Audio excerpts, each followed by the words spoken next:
Sí, buenos días. Gracias, señor presidente. Buenos días, consejero. Tengo la sensación, desde que estoy en esta Cámara, que ustedes viven en otro mundo, viven otra realidad, viven en una especie de burbuja.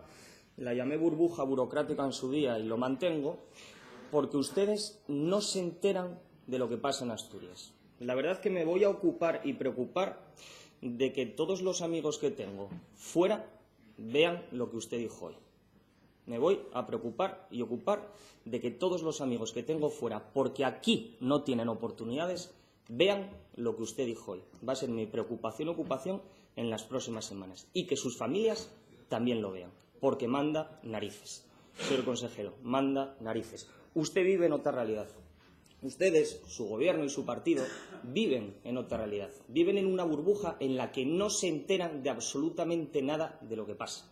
Y tienen la poca vergüenza de venir aquí al Pleno a presumir de datos que sería para esconderse debajo de una piedra o para seguir escondidos en su burbuja. Porque solo 3 de cada 10 jóvenes en Asturias trabajan. Solo 3. La tasa más baja de España, para ser exactos, la segunda más baja de España.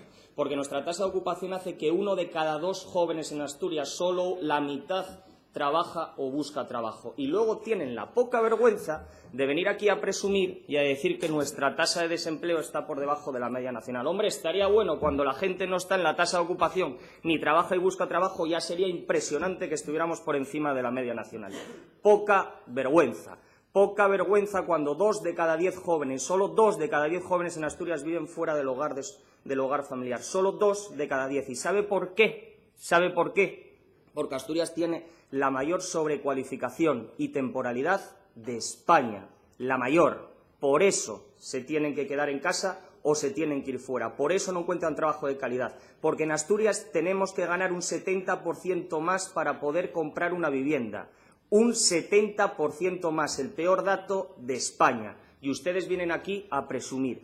Impresionante, señor consejero. De lo que se tenían que avergonzar y esconderse, vienen ustedes aquí a presumir y a llamar mentirosos a los demás. Ustedes en el último pleno vinieron a decir que yo mentía. Aparte de que ya molesta ese argumento bastante pobre de decir que uno miente y después poner la muletilla, y no tengo tiempo para explicar por qué, lo cual argumentativamente es bastante pobre, también dicen que miente el Consejo de la Juventud de España, el Consejo de la Juventud de Asturias, el Observatorio de Emancipación Juvenil, los jóvenes que trabajan en esos organismos, incluso las organizaciones políticas juveniles, que incluso tienen un discurso bastante más crítico que el que usted tiene aquí. Por lo tanto, señor consejero, también le quiero dar la enhorabuena porque las 2 últimas propuestas de su partido es sortear viajes para jóvenes asturianos en verano, enhorabuena, y la otra, seguir apostando por los planes de empleo. El gran fracaso de Asturias, seguimos apostando machaconamente por él, porque siquiera hablamos de los datos de los planes de empleo que se hicieron aquí en Asturias. Todo lo que los jóvenes sufrimos con su gobierno es vergonzoso, y que ustedes vengan aquí a intentar inventar un concepto de movilidad, de voluntario y de compararnos con Massachusetts es una vergüenza. Y lo que deberían hacer aquí es hacer caso a los que saben más que ustedes, que para empezar son los jóvenes. Gracias. Gracias, señor.